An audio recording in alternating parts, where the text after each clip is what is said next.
নমস্কার। আজকে আমরা আরেকটা ভিডিও নিয়ে আমরা চলে এসেছি।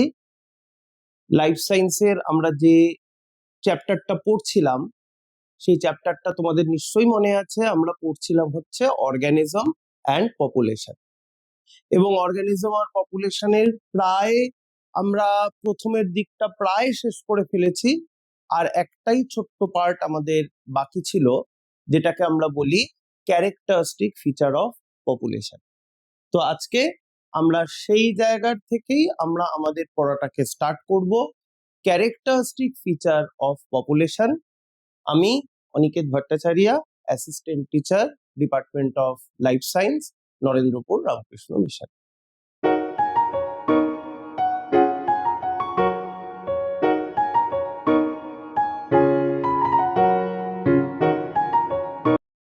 তো সরাসরি ভাবে আমরা আমাদের লেকচারে ঢুকে যাই।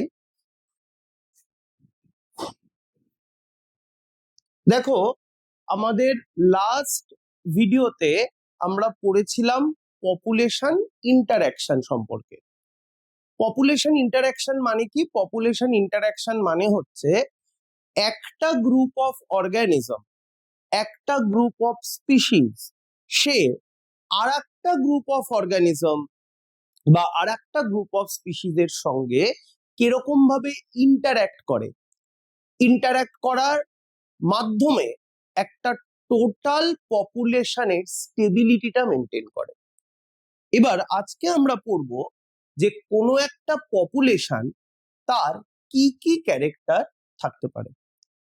তো দেখো, যে কোনো পপুলেশনের প্রথম যে ক্যারেক্টারটা আমরা দেখতে পাই, নিশ্চয়ই তোমরা বোর্ড দেখতে পাচ্ছ, প্রথম যে ক্যারেক্টারটা আমরা পপুলেশনের ক্ষেত্রে দেখতে পাই সেই ক্যারেক্টারটাকেই আমরা বলি পপুলেশন ডেনসিটি। তাহলে দেখো, লেখাই আছে অলরেডি প্রথম পপুলেশনের ক্যারেক্টার, যেটাকে আমরা বলি পপুলেশন ডেনসিটি। ডেনসিটি মানে ঘনত্ব। কাকে বলে পপুলেশন ডেনসিটি? দেখো, population density is the number of individual of a particular species present per unit area at a given time. বুঝিয়ে দিই। ধরো, একটা নির্দিষ্ট এরিয়া, আমি ধরে নিলাম এটা হলো সেই নির্দিষ্ট এরিয়া।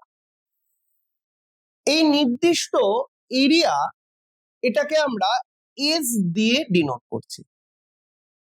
এবার এই নির্দিষ্ট এরিয়ায় কোনো একটা পার্টিকুলার স্পিসিস কতগুলো রয়েছে, ধরো এ হলো একটা পার্টিকুলার স্পিসিস, এইরকম এ স্পিসিস এই এরিয়ার মধ্যে ধরো সাপোজ 6টা রয়েছে। তাহলে এই পার্টিকুলার এরিয়ায় পপুলেশন ডেনসিটি বলতে আমরা কি বুঝি? এই পার্টিকুলার এরিয়াতে এ স্পিসিসের পপুলেশন ডেনসিটি হচ্ছে এই এরিয়াতে কতগুলো এ স্পিসিস রয়েছে at a given time t। এখানে গিভেন টাইম কথাটা কিন্তু খুব ইম্পর্টেন্ট, কারণ টাইমটা যদি চেঞ্জ হয়ে যায় তাহলে কিন্তু পপুলেশন ডেনসিটিও চেঞ্জ হয়ে যাবে। কিভাবে? সাপোজ অ্যাজ পার এক্সাম্পল, ধরো 2020-তে আমাদের ভারতবর্ষের পপুলেশন ডেনসিটি যা ছিল, নিশ্চয়ই 2025-এ এখন পপুলেশন ডেনসিটি সেই একই নয়, তার থেকে অনেক বেড়েছে।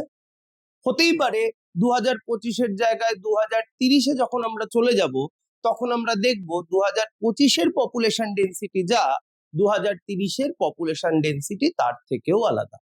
তার মানে পপুলেশন ডেনসিটি কার উপর ডিপেন্ড করে? নাম্বার অফ স্পিসিসের উপর ডিপেন্ড করে, কতজন এখানে রয়েছে। এবং কার উপর ডিপেন্ড করে? টাইমের উপর ডিপেন্ড করে, আমরা কোন টাইমে পপুলেশন ডেনসিটিটাকে আমরা মেজার করছি। তার জন্যই আমরা এখানে বলেছি population density is the number of individual of a particular species per unit area. Area মানে এখানে আমি স্পেসের কথা বলছি, অ্যাট এ গিভেন টাইম। এবার কেন পপুলেশন ডেনসিটির সম্পর্কে জানাটা আমাদের প্রয়োজন, কেন আমরা পপুলেশন ডেনসিটি জানবো? Population density helps an ecologist to understand how species interact with its environment. খুব ইম্পর্টেন্ট জিনিস। পপুলেশন ডেনসিটি না জানলে আমরা প্রত্যেকটা স্পিসিস কিভাবে ইন্টারঅ্যাক্ট করবে, সেই ইন্টারঅ্যাক্টটা একটা স্পিসিস আর একটা স্পিসিসের মধ্যে ইন্টারঅ্যাকশন হতে পারে, বা বা একটা স্পিসিসের সঙ্গে তার এনভায়রনমেন্টের ইন্টারঅ্যাকশন হতে পারে। কেন? তার কারণ ধরো এই পার্টিকুলার জায়গায় যদি স্পিসিস ডেনসিটি অনেক বেশি হয়, তাহলে নাম্বার অফ স্পিসিস বেশি, তার মানে there is a high chance of competition, সেখানে কম্পিটিশন তৈরি হওয়ার চান্সেস রয়েছে। যদি এখানকার পপুলেশন ডেনসিটি বেশি হয়, তাহলে ডেফিনেটলি এই এরিয়ার মধ্যে যে রিসোর্স রয়েছে, রিসোর্সটা খুব তাড়াতাড়ি খরচা হয়ে যাবে। তার মানে পপুলেশন ডেনসিটি আমাদের কিন্তু একটা স্পিসিসের সঙ্গে আর একটা স্পিসিসের ইন্টারাকশন এবং একটা স্পিসিসের সঙ্গে বা সমস্ত স্পিসিসের সঙ্গে এনভায়রনমেন্ট কি করে ইন্টারঅ্যাক্ট করে, এই দুটো বিষয়ের সম্পর্কেই কিন্তু আমাদের একটা আইডিয়া দেয়। দেখো এখানে আরেকটা লাইন লিখেছি, and it's ability to survive. Ability to survive কথাটা কেন আমি বলছি, একটু আগেই বললাম কি, যে যদি কোনো একটা এরিয়ায় লিমিটেড রিসোর্স থাকে এবং সেখানকার যদি পপুলেশন ডেনসিটি ধীরে ধীরে ধীরে ধীরে বাড়তে থাকে, তাহলে কি হবে, কম্পিটিশন তৈরি হবে। এবং যখনই আমরা কম্পিটিশন তৈরি হয়, আমি অলরেডি আগের লেকচার গুলোতে আমি বলেছি, যখনই একটা কম্পিটিশন তৈরি হয় তখনই কি হয়, কম্পিটিশনে কি হয়, একজন জেতে আর একজন হেরে যায়। যে জেতে সেই হলো কি সার্ভাইভাল। আমরা একটা ওয়ার্ডের সঙ্গে আমরা পরিচিত, যেটাকে বলা হয় সার্ভাইভাল অফ দ্য ফিটেস্ট বা যোগ্যতমের উদ্বর্তন। তাহলে এইখানে কে সার্ভাইভ করবে কি করবে না সেটা কম্পিটিশনের উপর ডিপেন্ড করে, আর কম্পিটিশন কতটা হবে সেটা কিন্তু ইনডাইরেক্টলি ভাবে পপুলেশন ডেনসিটির উপর ডিপেন্ড করে। তার মানে যদি রিসোর্স যদি লিমিটেড হয়, কারণ পপুলেশন মানে তো এজটা তো লিমিটেড, তাহলে এই লিমিটেড এরিয়াতে যদি পপুলেশন নাম্বার বাড়ে, তাহলে অবশ্যই there is a high chance of competition. ঠিক আছে, দেখো এখানে লিখেই দিয়েছে, আমি যেটা বলছিলাম রিসোর্স ম্যানেজমেন্ট সম্পর্কে আমরা জানতে পারি, and overall ecosystem health and overall ecosystem health. এখানে ইকোসিস্টেম হেলথ কথাটার মানে কি, এখানে ইকোসিস্টেম হেলথ কথাটার মানে হচ্ছে যে একটা ইকোসিস্টেম যদি ঠিকঠাক মতো কাজ করে, তাহলে সেই ইকোসিস্টেমটাকে আমরা বলবো হেলদি ইকোসিস্টেম। কখন একটা ইকোসিস্টেম ঠিকঠাক মতো কাজ করে, এর পরের চ্যাপ্টারটাই আমরা শুরু করব ইকোসিস্টেম, সেখানে আমি হয়তো বলতে গিয়ে বলবো একটা ইকোসিস্টেম তখনই ঠিকঠাক মতো কাজ করতে পারে যখন ইকোসিস্টেমের মধ্যে যে প্রত্যেকটা কম্পোনেন্ট আছে, তার মানে প্রোডিউসার, কনজিউমার, ডিকম্পোজার্স, এদের মধ্যে ইন্টারাকশনটা যদি প্রপার হয়, তাহলে এদের মধ্যে প্রপার ইন্টারাকশনের জন্য কোনো একটা পার্টিকুলার এরিয়ার ডেনসিটি একটা ভাইটাল রোল প্লে করে। পপুলেশন ডেনসিটিকে আমরা ম্যাথামেটিক্যালি কিভাবে আমরা এক্সপ্লেন করতে পারি, পপুলেশন ডেনসিটিকে যদি আমরা ডি দিয়ে ডিনোট করি, তাহলে ডি এটাকে আমরা ক্যালকুলেট করতে পারি with the help of total number of population মানে এন ডিভাইডেড বাই স্পেস। তাহলে আমরা লিখতেই পারি ডি, ডি মানে হচ্ছে population density, that's total number of individual species. এখানে ইন্ডিভিজুয়াল স্পিসিসটা কি, এখানে ইন্ডিভিজুয়াল স্পিসিসটা হচ্ছে এ, ডিভাইডেড বাই কি, ডিভাইডেড বাই এস। এস মানে হচ্ছে এই পার্টিকুলার এরিয়া। তাহলে এটাকেই আমরা বলি পপুলেশন ডেনসিটি এবং পপুলেশন ডেনসিটি মেজার করার ফর্মুলা। ঠিক আছে, তাহলে নিশ্চয়ই আমি বোঝাতে পারলাম পপুলেশন ডেনসিটি কাকে বলে। এইখান থেকে প্রশ্নে তোমরা এক্সপেক্ট করতেই পারো what do you mean by the population density question হতে পারে, বা how population density affects the ecosystem, কিভাবে পপুলেশন ডেন্সিটি ইকোসিস্টেমকে এফেক্ট করতে পারে। পরের ক্যারেক্টারটায় আমরা চলে যাই সরাসরি ভাবে। পরের ক্যারেক্টারটা আমাদের ইকোসিস্টেমের যেটা আমাদের পড়তে হবে, দেখো সেটাকে আমরা বলছি, দেখো লেখা আছে এজ পিরামিড। এজ পিরামিড কাকে বলে? এজ পিরামিড দেখো আমি লিখেছি দ্য এজ পিরামিড। এজ পিরামিডকে আমরা পপুলেশন পিরামিড দিয়ে অনেক সময় আমরা বলতে পারি। এজ পিরামিড হচ্ছে এমন একটা গ্রাফ বা এমন একটা গ্রাফিক্যাল রিপ্রেজেন্টেশন, যে গ্রাফিক্যাল রিপ্রেজেন্টেশনটা কি শো করছে? Different age groups in a population. কোনো একটি পপুলেশনের মধ্যে আমরা জানি বিভিন্ন এজ গ্রুপের অর্গানিজম থাকে। যেমন ধরো আমি যদি বলি তোমাদের পাড়া একটা পপুলেশন, তাহলে তোমাদের পাড়ায় কিছু একেবারে 10 বছরের নিচে বাচ্চা কাচ্চা আছে, কিছু 10 থেকে 30 বছরের মাঝখানে ইয়ং পিপল রয়েছে, কিছু 30-এর ওপরে একটু এজেড পিপল রয়েছে, এবং একদম 60-এর ওপরে যারা রিটায়ার করে গেছে তাদের ওল্ড এজের কিছু পপুলেশন গ্রুপ রয়েছে। তাহলে যে কোনো পপুলেশনে বিভিন্ন এজ গ্রুপের অর্গানিজম থাকে। তাহলে কোনো একটা পার্টিকুলার পপুলেশনে কি কি এজ গ্রুপের ইন্ডিভিজুয়াল রয়েছে তাদের একটা গ্রাফিক্যাল রিপ্রেজেন্টেশন যদি আমরা করি, তাহলে যে পিরামিডটাকে আমরা পাই সেই পিরামিডটাকেই আমরা বলি এজ পিরামিড। এবার এজ পিরামিডে যে সমস্ত ইন্ডিভিজুয়ালকে রাখা হয় তাদের আমরা মূলত 3টে গ্রুপে ভাগ করতে পারি। কি কি? দেখো একটা লেখা আছে pre reproductive age group. Pre reproductive age group মানে কি? প্রি রিপ্রোডাক্টিভ এজ গ্রুপ মানে হচ্ছে যে এজ গ্রুপটা এখনো রিপ্রোডাকশন করতে পারছে না, যে এজ গ্রুপটা এখনো রিপ্রোডাকশন করেনি, তাদেরই আমরা বলি প্রি রিপ্রোডাক্টিভ এজ গ্রুপ। মানে এখানে প্রি রিপ্রোডাক্টিভ এজ গ্রুপ বলতে আমরা ইনফ্যান্টসদের বোঝাচ্ছি। নেক্সট সরি নেক্সট কি আছে? Reproductive age group. Reproductive age group মানে কি? রিপ্রোডাক্টিভ এজ গ্রুপ মানে কোনো একটা পপুলেশনে যে এজ গ্রুপটা রিপ্রোডাকশন প্রসেসের মাধ্যমে পপুলেশন নাম্বারকে বাড়ায় তাদেরই আমরা বলি রিপ্রোডাক্টিভ এজ গ্রুপ। আর 3 নাম্বার যেটাকে বলা হয়, দেখো লেখা আছে post reproductive age group. Post reproductive age group মানে এখানে আমরা ওল্ড এজ কে বোঝাচ্ছি। তার মানে অলরেডি যাদের রিপ্রোডাকশন করার ক্যাপাসিটি কমে গেছে বা হারিয়ে গেছে, তারা এখন আর রিপ্রোডাকশনে অ্যাক্টিভলি টেক পার্ট করছেন।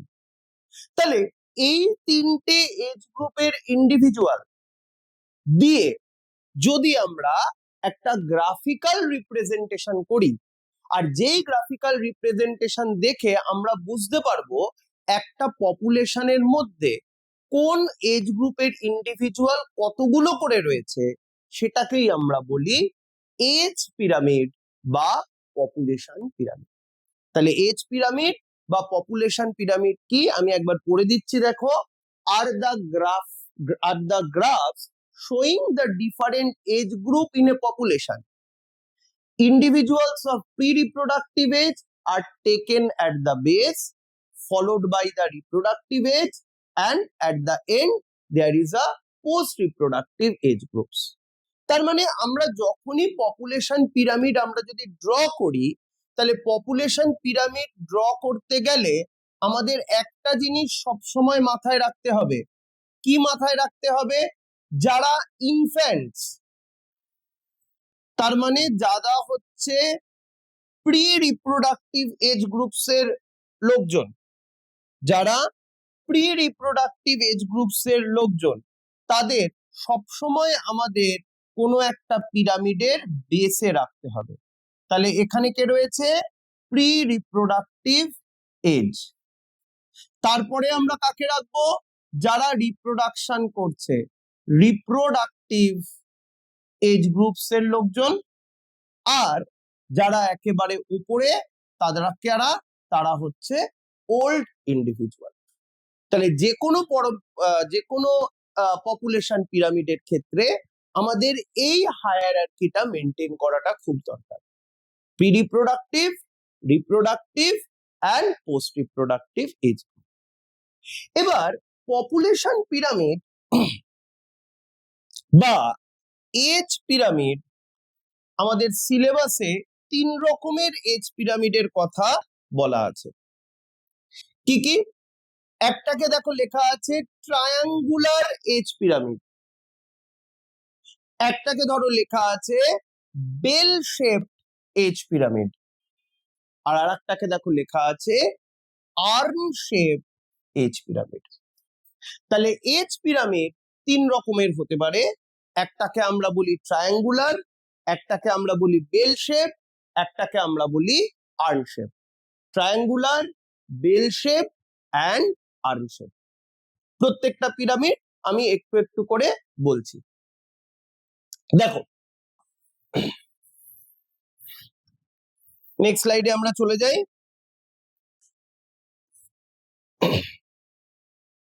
প্রথম, কাকে বলে ট্রায়াঙ্গুলার এজ পিরামিড? ট্রায়াঙ্গুলার নামের মধ্যেই দেখো লেখা আছে ট্রায়াঙ্গেল, একেবারে ত্রিভুজ।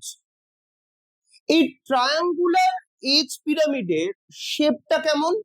এই ট্রায়াঙ্গুলার এজ পিরামিডের যদি আমরা শেপটা দেখি, দেখো লেখা আছে ট্রায়াঙ্গুলার এজ পিরামিডের শেপ হচ্ছে ব্রড বেস। নিচের অংশটা সব সময় চওড়া হবে। দেখো এই ছবির ক্ষেত্রে এইটা হলো বেস, তাহলে এই পিরামিডের এই নিচের যে বেস সেটা সব সময় চওড়া। And tapering sharply at the top. Tapering মানে হচ্ছে সরু হয়ে যাওয়া। তাহলে দেখো নিচের পার্টটা সবচাইতে বড়, এবং যত আমি নিচের দিক থেকে ওপরের দিকে উঠবো, দেখো এটা কি হয়ে গেছে? ট্যাপারিং হয়ে গেছে। তার মানে ওপরের দিকে উঠতে উঠতে আমরা দেখতে পাচ্ছি পিরামিডটা ধীরে ধীরে ধীরে কি হয়ে যাচ্ছে? সরু হয়ে যাচ্ছে। তাহলে broad base and tapering at the top. নিচেরটা ব্রড এবং ওপরটা ধীরে ধীরে কি হয়ে গেছে? ট্যাপার করে গেছে। এই ধরনের শেপটাকেই আমরা বলবো ট্রায়াঙ্গুলার এজ পিরামিড। ঠিক আছে? বা এটার আরেকটা নাম দেখো লেখাই আছে এক্সপেন্সিভ এজ পিরামিড। ক্যারেক্টার কি? দেখো এখানে আমরা দেখেই বুঝতে পারছি the number of pre reproductive age groups are very high as compare to rest. এখানে দেখো আমি 3টে কালার দিয়ে দেখিয়ে দিয়েছি। এখানে প্রি রিপ্রোডাক্টিভ এজ গ্রুপস থেকে আমরা কি কালার দিয়ে দেখিয়েছি? গ্রিন কালার দিয়ে দেখিয়েছি। তাহলে যেহেতু নিচের পার্টটা সবচাইতে বড়, এবং আমি বলেছি যে কোনো পিরামিডে প্রি রিপ্রোডাক্টিভ এজ গ্রুপকে সবসময় কোথায় রাখতে হয়? প্রি রিপ্রোডাক্টিভ এজ গ্রুপকে সবসময় নিচের দিকে রাখতে হয়। তাহলে দেখো এই পার্টিকুলার পিরামিডের ক্ষেত্রে নিচের দিকের বেসটা বড়, এবং নিচের দিকটা কে অকুপাই করে রেখেছে? নিচের দিকটা অকুপাই করে রেখেছে প্রি রিপ্রোডাক্টিভ এজ গ্রুপ। তার মানে এই ধরনের পিরামিডে প্রি রিপ্রোডাক্টিভ এজ গ্রুপের সংখ্যা সবচাইতে বেশি, followed by pink colour. Pink colour মানে এই জায়গাটা, this is the reproductive age group, যারা ডাইরেক্টলি রিপ্রোডাকশনে টেক পার্ট করছে তাদের সংখ্যা আরেকটু কম। এবং একদম ওপরে এই দেখো ব্রাউন কালার যেটা, সেখানে কারা আছে? পোস্ট রিপ্রোডাক্টিভ এজ গ্রুপের ইন্ডিভিজুয়ালসরা রয়েছে। পোস্ট রিপ্রোডাক্টিভ মানে যারা অলরেডি রিপ্রোডাকশনের ক্যাপাসিটিটাকে হারিয়েছে। এবার এই ধরনের পিরামিড থেকে আমরা কি বুঝতে পারি? দেখো আমি পয়েন্ট করে এখানে বলে দিয়েছি যে এই ধরনের পিরামিড কি রিপ্রেজেন্ট করে। This type of pyramid represents A rapid population growth and it is found in common developing countries or nations. কেন? এখানে খুব ইম্পর্টেন্ট কথাটা হচ্ছে rapid population growth.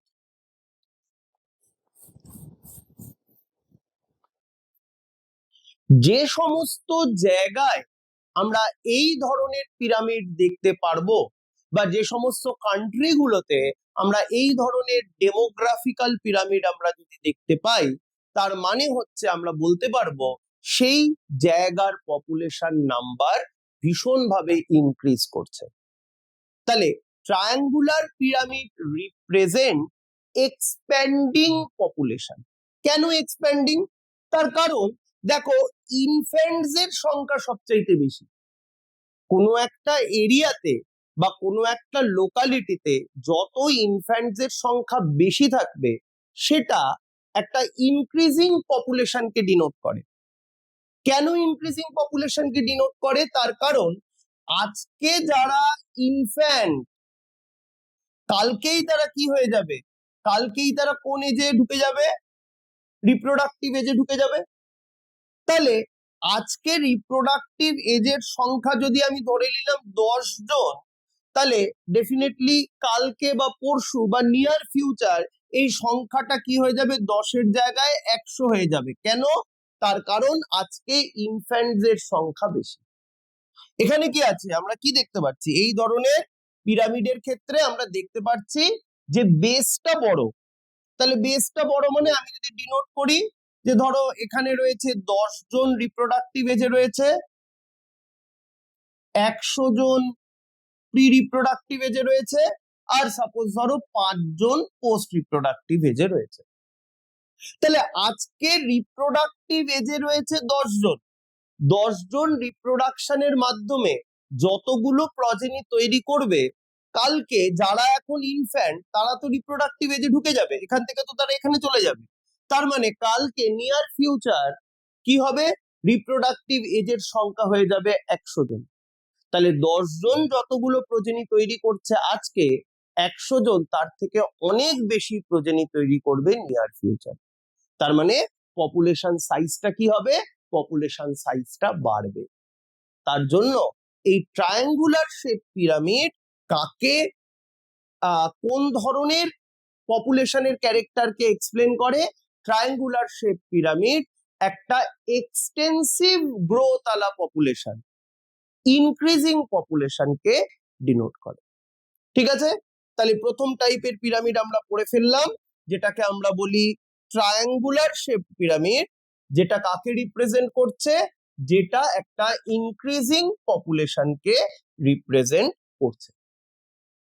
Next, triangular shape পিরামিডের পর নেক্সট টাইপের পিরামিড যেটা আমাদের পড়তে হবে, সেটাকে আমরা বলি, দেখো লেখা আছে বেল শেপ পিরামিড, ঘণ্টাকৃতি, বেল শেপ।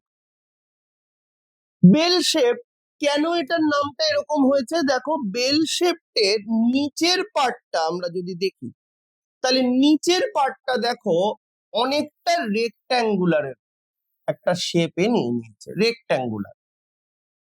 তার মানে একটা রেক্ট্যাঙ্গেলের মাঝখানে বা একটা রেক্ট্যাঙ্গেলের মাথায় যদি আমি একটা ট্রায়াঙ্গেল বসাই, তাহলে যে শেপটা দাঁড়াচ্ছে সেটাকেই আমরা বলি this is the bell shape pyramid. ঠিক আছে? এই বেল শেপ পিরামিডের ক্যারেক্টার কি? দেখো, খুব ইম্পর্টেন্ট এখানের একটা line, relatively equal number of individual in reproductive and pre reproductive age group. দেখো, এই ছবিটার মধ্যে আমি বলবো শুধু এই দুটো জায়গাকে ফোকাস করো। দেখো, এই জায়গাটা কি? Pre reproductive age group. আমি আগের ক্ষেত্রেই বললাম, এখানে অলরেডি লেখাই আছে প্রি রিপ্রোডাক্টিভ এজ গ্রুপ। আমি ধরে নিলাম এখানে প্রি রিপ্রোডাক্টিভ এজ গ্রুপের সংখ্যা ধরো 100 জন আছে। এইটা কি? এটা পোস্ট রিপ্রোডাক্টিভ এজ গ্রুপ। ছবিতে লক্ষ্য করো, এখানে কিন্তু পোস্ট রিপ্রোডাক্টিভ এজ গ্রুপের সংখ্যাও কিন্তু 100।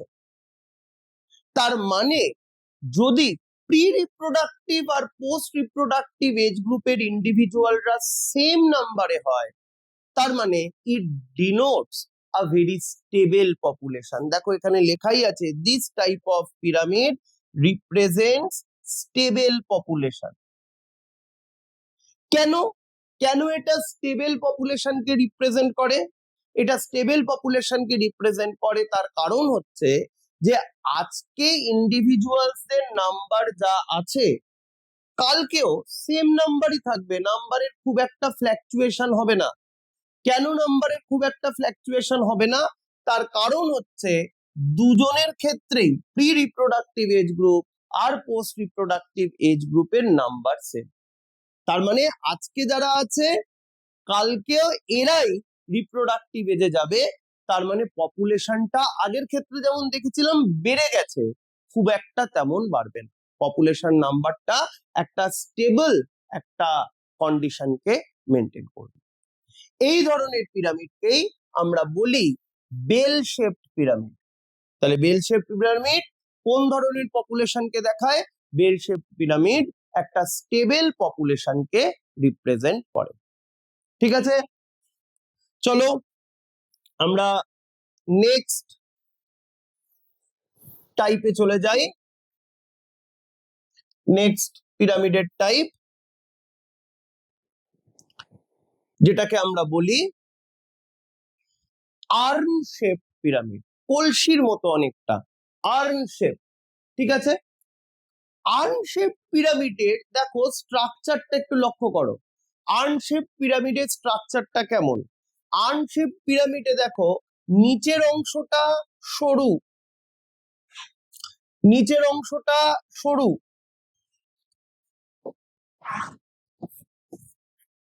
মাঝখানের অংশটা অনেকটা চওড়া, আবার উপরের অংশটা কি হয়ে গেছে? সরু হয়ে গেছে। নিচের দুটো জায়গা সরু, মাঝখানেরটা চওড়া এবং উপরেরটা আবার সরু। এই ধরনের শেপটাকেই আমরা বলি আর্ন শেপ। দেখো লেখাই আছে narrow base, narrow base, wide middle part, মাঝখানের জায়গাটা অনেক চওড়া এবং এবং ট্যাপারিং এন্ড। আচ্ছা এখানে একটা জিনিস দেখো, দেখো লেখা আছে সামটাইম বালজিং, মানে অনেক সময় এরকমও হতে পারে, অনেক জায়গায় এই পিরামিডটা এইরকমও হতে পারে। দেখো নিচের দিকটা সরু, মাঝখানেরটা শুধু চওড়াই হয়নি, বাল্জ করে গেছে, বাইরের দিকে বেরিয়েছে, ফুলে গেছে, আবার ওপরের দিকটা কি হয়ে গেছে? সরু হয়ে গেছে। এরকম টাইপের পিরামিড, উল্টো কলসির মতো অনেকটা দেখতে। ঠিক আছে, কি রিপ্রেজেন্ট করে? এখানে রিপ্রেজেন্ট করে যে প্রি রিপ্রোডাক্টিভ এজের ইন্ডিভিজুয়াল সবচাইতে কম আছে। দেখেই আমরা বুঝতে পারছি প্রি রিপ্রোডাক্টিভ এজের ইন্ডিভিজুয়াল সবচাইতে কম, অনেক বেশি হচ্ছে রিপ্রোডাক্টিভ এজের ইন্ডিভিজুয়াল, আবার ওল্ড এজে গিয়ে ইন্ডিভিজুয়াল কি হয়ে গেছে? কমে গেছে। এবার এই ধরনের পিরামিড কি ধরনের পপুলেশনের ক্যারেক্টারকে বোঝায়? দেখো এখানে লেখাই আছে this type of pyramid represent, খুব ইম্পর্টেন্ট লাইন, এই ওয়ার্ডটাকে মাথায় রাখবে, ডিক্লাইন পপুলেশন। ডিক্লাইন মানে যে পপুলেশনটা ধীরে ধীরে কি হয়ে যাচ্ছে? ছোট হয়ে যাচ্ছে, যে পপুলেশনে ইন্ডিভিজুয়ালের নাম্বার ধীরে ধীরে কমে যাচ্ছে, তাকেই আমরা বলি দ্যাটস আ ডিক্লাইন পপুলেশন। এবার তুমি বলবে বা তোমরা বলবে যে এখন তো রিপ্রোডাক্টিভ এজের প্রচুর লোকজন আছে, তা সত্ত্বেও কেন ডিক্লাইন? অ্যাকচুয়ালি এখন ডিক্লাইন নয়, আমি নিয়ার ফিউচারে যদি এই পপুলেশনটাকে দেখি তাহলে দেখতে পারবো এখনের সংখ্যা যা আছে তার থেকে ভবিষ্যতে ধরো 10 বছর পর এই পপুলেশনের সাইজ অনেক ছোট হয়ে গেছে। কেন? তার কারণ আজকে যারা রিপ্রোডাক্টিভ এজের মধ্যে রয়েছে এরা তো সারা জীবন আর রিপ্রোডাক্টিভ এজে থাকবে না, তাহলে এরা কি হবে? কিছুদিন পরেই তারা কি হয়ে যাবে? ওল্ড এজে ঢুকে যাবে। এরা কোথায় ঢুকে যাবে? এরা ওল্ড এজে ঢুকে যাবে। তাহলে ওল্ড এজে ঢুকে যাওয়া মানেই হচ্ছে কিছুদিন পর তারা মরে যাবে, তাহলে পপুলেশন নাম্বার কমবে। উল্টো দিকে ইনফ্যান্টদের সংখ্যা কম, তার মানে এই পপুলেশনে বার্থ রেট কম হচ্ছে। তাহলে যদি বার্থ রেট কম হয়, আজকে যারা রয়েছে কালকেই তো তারা রিপ্রোডাক্টিভ এজে ঢুকবে। আজকে যদি ইনফ্যান্ট কম থাকে, তাহলে নিয়ার ফিউচারে গিয়ে রিপ্রোডাক্টিভ এজের পিপলদের সংখ্যা কমে যাবে। আর আমি একটু আগেই বলেছি যে কোনো একটা পপুলেশনের সাইজ সবসময় নির্ভর করে সেই পপুলেশনে রিপ্রোডাক্টিভ এজের লোকজন কত আছে। যত বেশি রিপ্রোডাক্টিভ এজের লোকজনের সংখ্যা ফিউচারে বাড়বে, তত পপুলেশনের সাইজ ফিউচারে গিয়ে আমরা দেখব ধীরে ধীরে বেড়ে যাচ্ছে। তাহলে এই ধরনের পিরামিড, যেটাকে আমরা বলি আর্ন শেপ পিরামিড, সেটা ডিক্লাইন পপুলেশনকে দেখায়। তাহলে আমি একবার একটু সামারি করে দিই। আমরা তিন ধরনের পিরামিডের কথা বললাম। একটাকে আমরা বলি ট্রায়াঙ্গুলার পিরামিড, যেটা একটা ইনক্রিজিং পপুলেশনকে ডিনোট করে। একটা bell shape pyramid, bell shape pyramid কাকে ডিনোট করে? স্টেবল পপুলেশনকে ডিনোট করে। আর আরেকটাকে আমরা বলি urn shape pyramid. Urn shape pyramid কাকে ডিনোট করে? আর্ন শেপ পিরামিড ডিক্লাইন পপুলেশনকে ডিনোট করে। ঠিক আছে, নেক্সট ক্যারেক্টারে চলে যাব। নেক্সট ক্যারেক্টার পপুলেশনের, যেটাকে আমরা বলি পপুলেশন গ্রোথ। তাহলে পপুলেশনের ফার্স্ট ক্যারেক্টার আমরা পড়লাম পপুলেশন ডেন্সিটি, সেকেন্ড ক্যারেক্টার আমরা পড়লাম এজ পিরামিড, থার্ড ক্যারেক্টার আমরা পড়বো দ্যাটস দ্য পপুলেশন গ্রোথ। দেখো, পপুলেশন গ্রোথ অনেকগুলো ফ্যাক্টরের উপর ডিপেন্ড করে। কি কি ফ্যাক্টরের উপর ডিপেন্ড করে? প্রথম ফ্যাক্টরটা, যেটাকে আমরা দেখো লেখাই আছে, যেটাকে আমরা বলি বার্থ রেট, বা এটারই আর একটা নাম হচ্ছে ন্যাটালিটি। বার্থ রেট, বা এটাকেই আমরা কি বলি? ন্যাটালিটি বলি। বার্থ রেট বা ন্যাটালিটি জিনিসটা কি? বার্থ রেট বা ন্যাটালিটি জিনিসটা হচ্ছে যে কোনো একটা পার্টিকুলার এরিয়াতে কতজন ইন্ডিভিজুয়াল জন্মাচ্ছে। ইন্ডিভিজুয়াল যদি জন্মায়, তাহলে পপুলেশনটা বাড়বে। পপুলেশনটা কোনো একটা পার্টিকুলার এরিয়াতে কতটা বাড়ছে এবং তার কারণটা কি? তার কারণটা হচ্ছে জন্ম।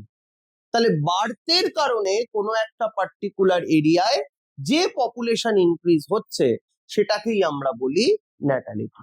So it is a rate at which new individuals are born into a population over a specific time, and it acting as a key factor in population dynamics, determining the growth and the decline of the population. Birth রেটটা কিন্তু খুব important, এটা দেখো লিখেছি, it is very important determining or কি factor. কেন এটাকে আমরা ইম্পর্টেন্ট ডিটারমাইনিং বা কি ফ্যাক্টর বলি? তার কারণ কোনো একটা পার্টিকুলার এরিয়াতে ধরো আগে 10 জন আছে, কিছুদিন পর ধরো 1 বছর পর সেখানে আমরা দেখলাম সেই এরিয়াতে এখন 110 জন হয়ে গেছে। তাহলে এখানে এই যে 10 জন নাম্বারটা বেড়েছে, এই 10 জন নাম্বার অনেক কারণেই বাড়তে পারে। আমি একটু পরে বলবো যে বাইরের থেকে 10 জন ভেতরে আসতেও পারে অন্য জায়গার থেকে, আমি সেটার কথা এখানে নিচ্ছি না। আমি এখানে বলছি যে এই 10 জন যদি একেবারে নিউ ইন্ডিভিজুয়াল হয়, যারা সবে সবে এই জায়গায় জন্মেছে, তাহলে সেটাকে আমরা ন্যাটালিটি বা বার্থ রেট দিয়ে ডিনোট। তাহলে কোনো একটা পার্টিকুলার জায়গায় নতুন ইন্ডিভিজুয়াল জন্মানোর হারকে আমরা বলি সেই এরিয়ার বার্থ রেট। বার্থ রেট যদি বাড়ে, পপুলেশন গ্রো করবে। বার্থ রেট যদি কমে যায়, পপুলেশন নাম্বার ধীরে ধীরে কি হয়ে যাবে? কমবে। এটাকে আমরা কিভাবে ডিনোট করি? এটাকে আমরা ডিনোট করি number of birth plus total population size into 100। Total population size, তার মধ্যে কতজন জন্মালো, ইনটু 100। এবার এখানে একটা জিনিস দেখো লিখেছি, it can be optimum or it can be environmental. এই দুটো শব্দের মানে কি? Natality, it can be optimum or it can be environmental.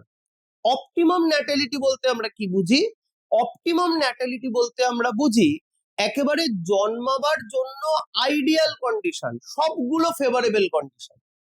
সেই ফেভারেবল কন্ডিশনে যতজন জন্মাতে পারছে, একেবারে আইডিয়াল কন্ডিশন ফর বার্থ, তাতে যতজন জন্মাচ্ছে সেটাকে বলা হয় অপটিমাম। কিন্তু একটা জিনিস মনে রাখবে, অপটিমাম ন্যাটালিটি রিচ করাটা খুব ডিফিকাল্ট। কারণ কোনো একটা এনভায়রনমেন্টের মধ্যে সব কন্ডিশন তোমার ফেভারে থাকবে এরকম নয়। কিছু ফেভারেবল কন্ডিশন থাকতে পারে, কিছু আনফেভারেবল কন্ডিশন থাকতে পারে। তাহলে পার্শিয়ালি ফেভারেবল, পার্শিয়ালি আনফেভারেবল কন্ডিশনে যে বার্থ রেট, সেটাকেই আমরা বলি এনভায়রনমেন্টাল ন্যাটালিটি। তাহলে অপটিমাম মানে 100% ফেভারেবল কন্ডিশনে বার্থ রেট, আর এনভায়রনমেন্টাল মানে বাস্তবে যেটা হয় পার্শিয়ালি ফেভারেবল, পার্শিয়ালি আনফেভারেবল কন্ডিশনে বার্থ রেট। ঠিক আছে? তাহলে কোনো একটা পপুলেশনের আর একটা ইম্পর্টেন্ট ক্যারেক্টার আমরা পড়ে ফেললাম, যেটাকে আমরা বলি দ্যাটস দ্য ন্যাটালিটি। এবং এই ন্যাটালিটিটা কাকে রিপ্রেজেন্ট করছে? পপুলেশন গ্রোথকে রিপ্রেজেন্ট করছে। ন্যাটালিটি ঠিক উল্টোটাকেই আমরা বলি মর্টালিটি। মর্টালিটিকে আর একটা নাম দেখো লেখাই আছে, mortality is also known as death rate. Death rate. কোনো একটা পপুলেশনে ধরো 100 জন ছিল, এবার দেখা গেল কিছুদিন পর সেই পপুলেশনে 100 জনের জায়গায় 50 জন হয়ে গেছে। তাহলে বাকি 50 জন কোথায় গেল? বাকি 50 জন ধরো মারা গেছে। তাহলে কোনো একটা পপুলেশনে পপুলেশন চেঞ্জ যেটা হচ্ছে কিসের জন্য? ডেথের জন্য। তার হারকে আমরা বলি দ্যাটস দ্য ডেথ রেট বা mortality. It is a rate at which the individual are eliminated from the population, eliminated from the population over a specific time due to death. কথাটা খুব important, eliminated from the population. পপুলেশনের থেকে eliminate করে যাচ্ছে, কিন্তু এই এলিমিনেশনটা কিন্তু বেরিয়ে চলে যাচ্ছে না। এই এলিমিনেশনটা কিসের জন্য হচ্ছে? ডেথের জন্য হচ্ছে। তাহলে সেটাকেই আমরা বলবো মর্টালিটি। তো ডেফিনেটলি আমরা মর্টালিটিকে আমরা কিভাবে ডিনোট করি? Number of death divided by total population into 100। ঠিক একই রকম ভাবে আমরা মর্টালিটিও দু রকমের হতে পারে, এনভায়রনমেন্টাল অ্যান্ড অপটিমাম। এইখানে একটা জিনিস একটু বুঝতে হবে, আমি যখন বলছিলাম যে অপটিমাম ন্যাটালিটি, অপটিমাম ন্যাটালিটি মানে হচ্ছে জন্মের জন্য আদর্শ অবস্থা, আদর্শ অবস্থা বা একেবারে ফেভারেবল কন্ডিশনে যতজন জন্মাচ্ছে সেটা হলো অপটিমাম ন্যাটালিটি। এইবার উল্টোটা ভাবো, মরার জন্য আদর্শ অবস্থা। মরার জন্য আদর্শ অবস্থা মানে কি? একদম এক্সট্রিম আনফেভারেবল কন্ডিশন। সেই এক্সট্রিম আনফেভারেবল কন্ডিশনে যতজন মারা যাচ্ছে এবং সেই মারা যাওয়ার জন্য পপুলেশন নাম্বার যত কমছে সেটাকেই আমরা বলি অপটিমাম মর্টালিটি। আমরা প্রায় অপটিমাম মর্টালিটি, যেমন অপটিমাম ন্যাটালিটিও যেমন রিচ করা যায় না, অপটিমাম মর্টালিটিকেও কিন্তু আমরা রিচ করতে পারবো না। কারণ 100% ফেভারেবল বা 100% আনফেভারেবল কন্ডিশন কখনোই পসিবল নয়।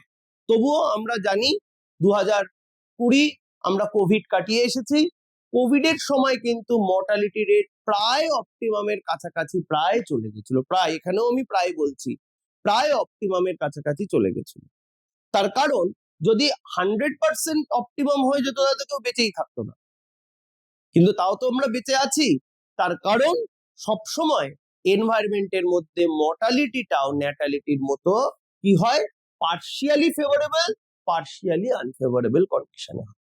তাহলে একটা জিনিস মাথায় তোমরা রেখে দাও যে অপটিমাম মানে এক্সট্রিম কন্ডিশন, যেটা আইদার বার্থের জন্য সুটেবল বা ডেথের জন্য সুটেবল, কিন্তু এই এক্সট্রিম কন্ডিশনটা কখনোই অ্যাটেইন করা যায় না।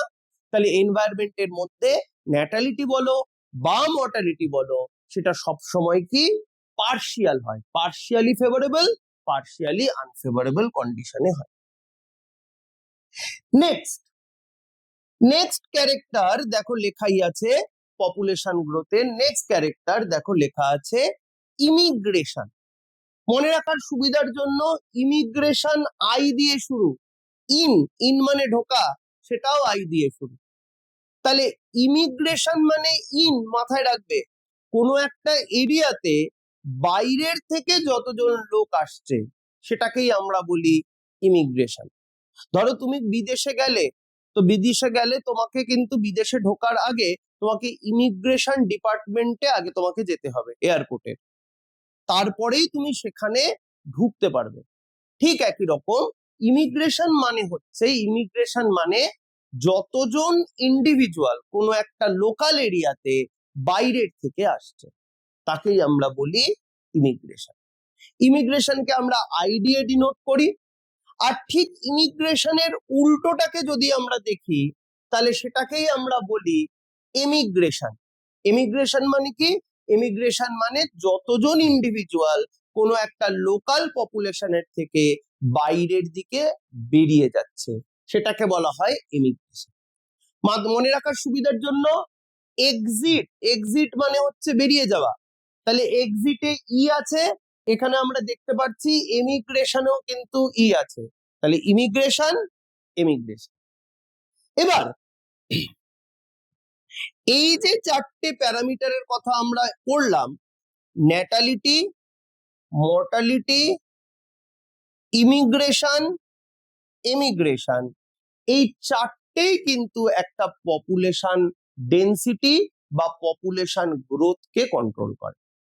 ঠিক আছে, এখানে ডেনসিটি আছে বাট গ্রোথ লেখাটা অনেক বেশি সুটেবল, পপুলেশন গ্রোথকে কন্ট্রোল করে। এটাকে আমরা একটা ফর্মুলা দিয়ে লিখতে পারি। কিভাবে লিখতে পারি? ধরো কোনো একটা পপুলেশনের ফাইনাল সাইজ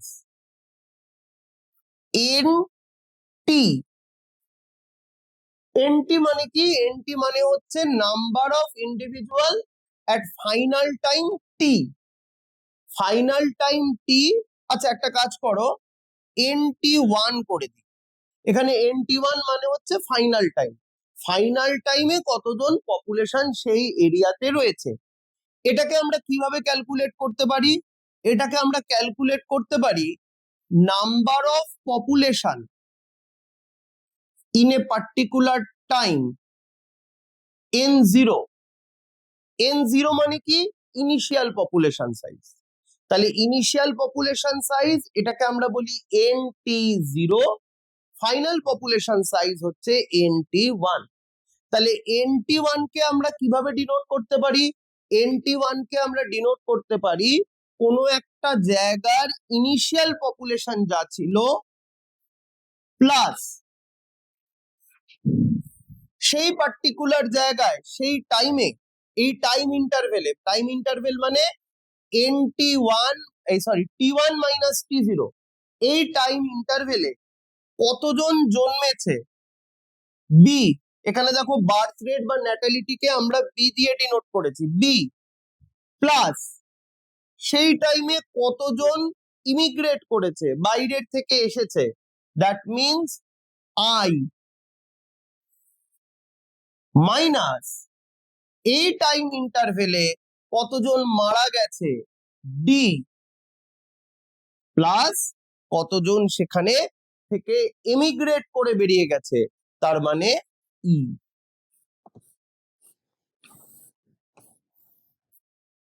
সেটাই ডিনোট করবে সেই এরিয়ার ফাইনাল পপুলেশন কত হবে। তাহলে এই ফর্মুলার সাহায্যে কোনো একটা পার্টিকুলার এরিয়ার ফাইনাল পপুলেশন সাইজ আমরা ডিটারমাইন করতে পারি।